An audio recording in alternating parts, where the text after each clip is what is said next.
ओम नमो भगवती वासुदेवाय। स्वागत है आपका हमारे चैनल पर।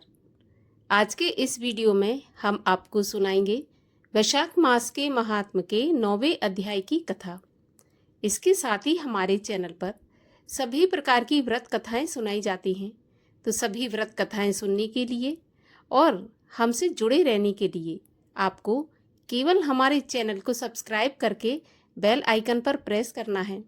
आज की अगर कथा अच्छी लगे तो एक लाइक करके शेयर करना है, साथ ही कमेंट में ओम नमो भगवती वासुदेवाय लिखना है। तो चलिए अब हम सुनते हैं वैशाख मास के महात्म के 9वें अध्याय की कथा। 9वें अध्याय की कथा में भगवान शिव और माता पार्वती के विवाह एवं कार्तिकेय की उत्पत्ति का वर्णन किया गया है। मैथिल ने पूछा, हे ब्राह्मण, कामदेव के भस्म हो जाने के बाद उसकी उत्पत्ति कैसे हुई और उसे क्या क्या दुख भोगने पड़े, मेरा संदेह दूर करें। यह सुनकर श्रुतदेव जी बोले, मैं स्वामी कार्तिक के जन्म की कथा कहता हूँ, जिसके सुनने से सभी पाप नष्ट हो जाते हैं, यश व धर्म की वृद्धि होती है, पुत्र प्राप्त होता है और सभी रोग दूर होते हैं। हे राजन, जब महादेव जी ने कामदेव को भस्म कर दिया तब उसकी स्त्री रति मूर्छित हो गई। 2 घड़ी के बाद जब चेतना में आई तब अनेक प्रकार के विलाप करने लगी, जिसे सुनकर सारा तपोवन दुखमय हो गया। रति ने शरीर त्याग करने का विचार करके अग्नि में प्रवेश करने का निश्चय कर लिया और अंतिम क्रिया करने के लिए अपने पति के सखा बसंत को बुलाया। बसंत भी रति का यह हाल देखकर मूर्छित हो गया। उसके बाद रति को अनेक प्रकार से समझाया कि आत्मघात करना धर्म का हेतु नहीं है, लेकिन रति के न मानने पर बसंत ने नदी के तट पर चिता बनाई। रति गंगा में स्नान करके संपूर्ण क्रियाकर्म से निश्चिंत हो सब इंद्रियों को रोक और मन को आत्मा में लीन करके चिता पर चढ़ने को उद्यत हुई। तब आकाशवाणी हुई कि हे कल्याणी, हे पति में अत्यंत प्रेम रखने वाली, तू चिता में प्रवेश मत कर। तेरा पति महादेव जी और यदुवंशी भगवान श्री कृष्ण से पुनः पैदा होगा। इस प्रकार क्रम से 2 जन्म होंगे। तब दूसरे जन्म में श्री कृष्ण से रुक्मिणी के गर्भ से तेरा पति उत्पन्न होगा। उसका नाम प्रद्युम्न होगा। तू ब्रह्मा के श्राप से शंबर के घर में निवास करेगी। वहीं पर प्रद्युम्न नाम के तेरे पति से तेरा मिलन होगा। ऐसा कहकर आकाशवाणी समाप्त हो गई। तब रति ने चिता में प्रवेश नहीं किया। फिर सब स्वार्थी देवताओं ने बृहस्पति, इंद्र और अग्नि को आगे करके रति को वरदान देकर शांत किया और कहने लगे कि हे कामप्रिय, अब से तेरा पति अनंग कहलाएगा और अंग वाले की तरह मरा हुआ भी दिखाई देगा। पूर्व काल में तेरा पति सुंदर नाम का राजा था। उस जन्म में तू उसकी पत्नी रज शंकर कारणी के नाम से थी। इसी से तेरी यह दशा हुई। अब तू वैशाख मास में प्रातःकाल मंदाकिनी नदी में स्नान करके मधुसूदन भगवान का पूजन कर तथा उनकी दिव्य कथाएं सुनकर अशून्य शयन नाम का व्रत प्रारंभ करो। हे भद्रे, वैशाख मास में इस व्रत का अनुष्ठान करने से तेरा पति तुझे अवश्य मिल जाएगा, इसमें कोई संदेह नहीं है। रति को ऐसा वरदान देकर सब देवता अपने अपने स्थान को चले गए और रति भी इस दुख से निवृत्त हुई। उसने जैसे ही मेष की संक्रांति में गंगा स्नान कर अशून्य शयन व्रत किया, तब उसे तत्काल कामदेव दिखाई दिया। वह पूर्व कल्प में बड़ा धर्मपरायण राजा था। उसने वैशाख मास में कर्तव्य धर्म नहीं किए थे, इसलिए परमात्मा का पुत्र होने पर भी वह अंगहीन हुआ। पाप का फल देवताओं को भी भोगना पड़ता है, फिर मनुष्य की तो बात ही क्या है। महादेव जी के अंतर्ध्यान होने पर पार्वती जी निराश खड़ी होकर मन ही मन सोचने लगी कि अब मैं क्या करूं। पार्वती की ऐसी दशा देखकर पिता हिमवान अपने दोनों हाथों से पुत्री को गले लगाकर घर ले गया। पार्वती जी शंकर जी के रूप और गुणों को देख ऐसी मुग्ध हो गईं कि मन में शंकर जी को ही अपना पति बनाने की ठान ली और शंकर जी में मन लगाकर गंगा के तट पर जाकर तप करने लगी। माता पिता कुटुंबीजन आदि के समझाने पर भी किसी की बात नहीं मानी। अन्न जल सब छोड़ दिया, जटाएं बढ़ा लीं। इस प्रकार हजारों वर्ष तक महालिंग का पूजन करती रहीं। तब महादेव जी सायंकाल के समय ब्रह्मचारी के वेश में उनके सामने पर्णकुटी पर आए और अनेक प्रकार की परीक्षा लेने लगे। अपने में दृढ़ता देख बोले, हे भद्रे, तेरी जो इच्छा हो वही वर मुझसे मांग ले।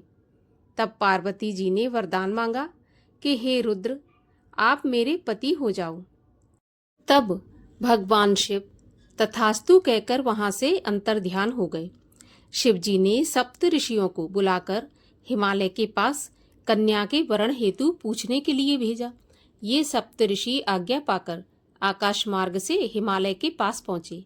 हिमालय ने उनका आदर सत्कार पूजन किया और कृतकृत्य हो उनके आने का कारण पूछा। हे ऋषिधरो, आज्ञा करें, क्या सेवा करूं?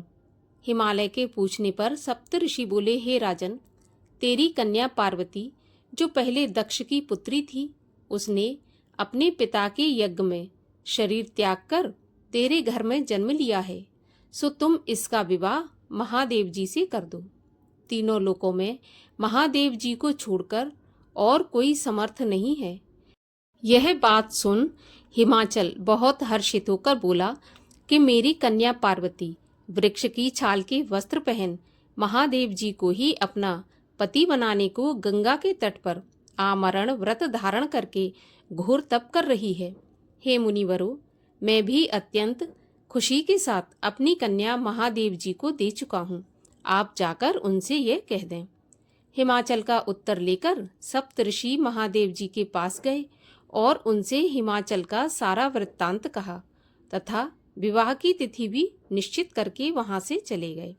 तब तो लक्ष्मी आदि सब देवियां तथा विष्णु आदि सब देवता, 6 मातृका तथा सब मुनि उस महोत्सव को देखने बाराती बनकर चले। महादेव जी सब देवता, मुनियों, 6 मातृका आदि तथा भूतगणों को साथ लेकर बैल पर चढ़कर चले, जिनके आगे भैरी, शंख, मृदंग, पणव, मुरचंग आदि अनेकों बाजे बजने लगे। बंदी जन अनेक शब्द करते और मुनिजन वेद की ऋचाओं के पाठ करते हुए हिमाचल की पुरी में पहुंचे।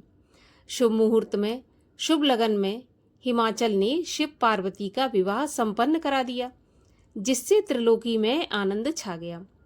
इस महोत्सव के पूर्ण होने पर शंकर जी पार्वती जी के संग स्वच्छंदता से हिमाचल के शिखर पर, जो रिद्धि और सिद्धियों से युक्त था, वहां नंदिनी के तीर पर, जहां भौरे गूंजते थे, पक्षी कुहू कुहू शब्द करते थे, ऐसे रमणीक स्थल पर हजारों दिव्य वर्ष तक रमण करते रहे। महादेव जी का पार्वती के साथ नित्य प्रति रमण करने से, गर्भ स्थित न होने से देवताओं को घोर चिंता उत्पन्न हुई। यहाँ इंद्र ने स्त्रियों को श्राप दिया था कि उस काल में पुरुष संसर्ग करने से स्त्रियों का गर्भ गिर जाएगा। इस प्रकार गर्भस्राव होने से हमारे कार्य की सिद्धि कठिन है।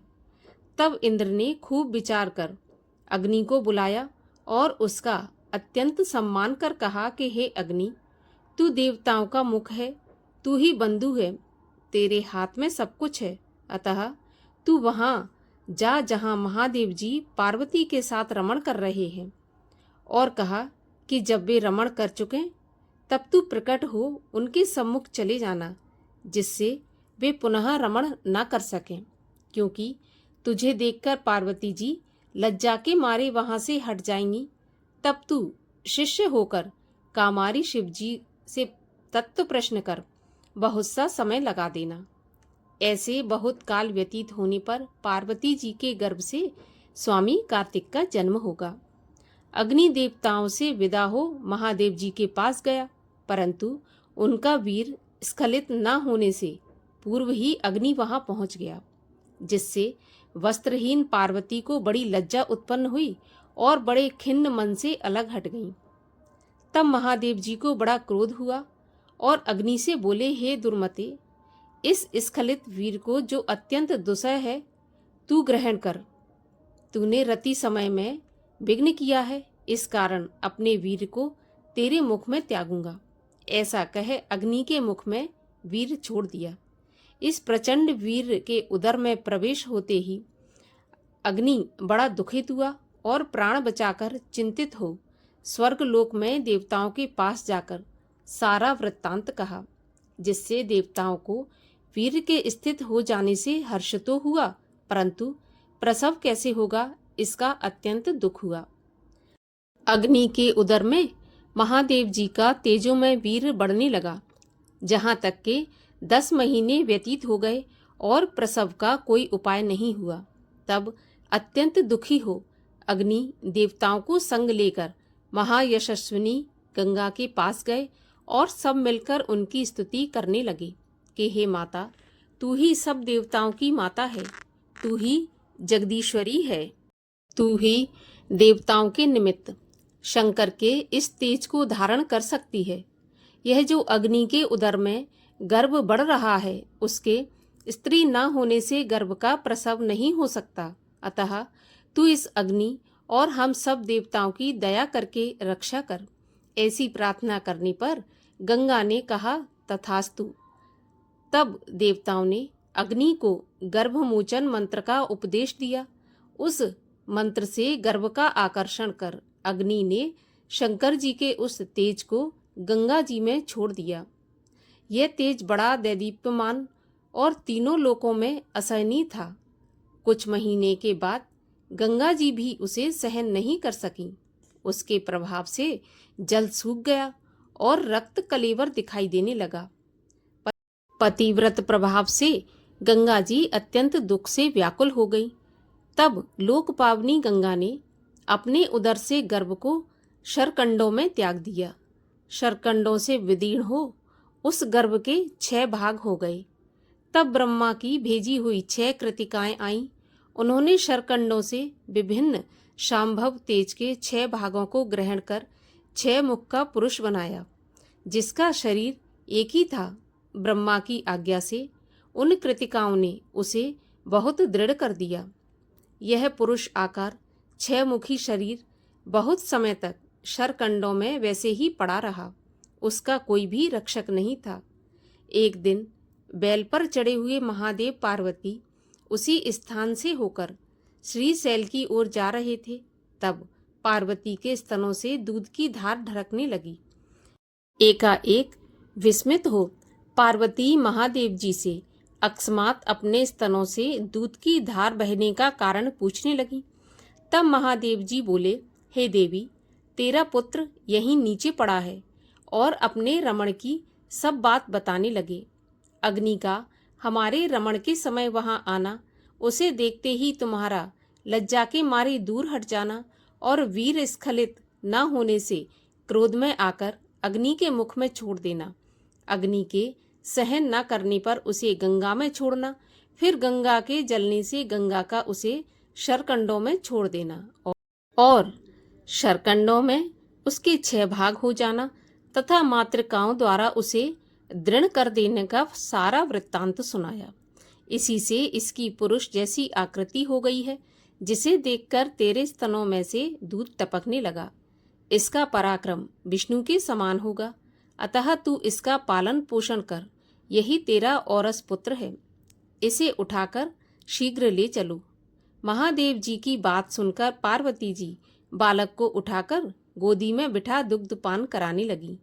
वे पुत्र स्नेह में तत्पर हो महादेव जी के साथ कैलाश को गईं और पुत्र का पालन कर अत्यंत संतुष्ट हुईं। हे राजन, यह कुमार के जन्म की कथा मैंने तेरे सामने कही। इसे नित्य प्रति सुनने से निसंदेह पुत्र पौत्रादि की वृद्धि होती है। इसलिए वैशाख मास में धर्म करने से स्त्रियों का विधवापन का योग मिट जाता है, बड़ा पुण्य होता है, सुसंपत्ति मिलती है। इसी के प्रभाव से अनंग कामदेव भी अंगी हो गया था। जो लोग इस मास को बिना स्नान दान किए बिता देते हैं, उन्हें बहुत से धर्म करने पर भी अनेकों दुख भोगने पड़ते हैं। इसीलिए यही एक मास संपूर्ण धर्मों को करने के लिए हितकारी बताया गया है।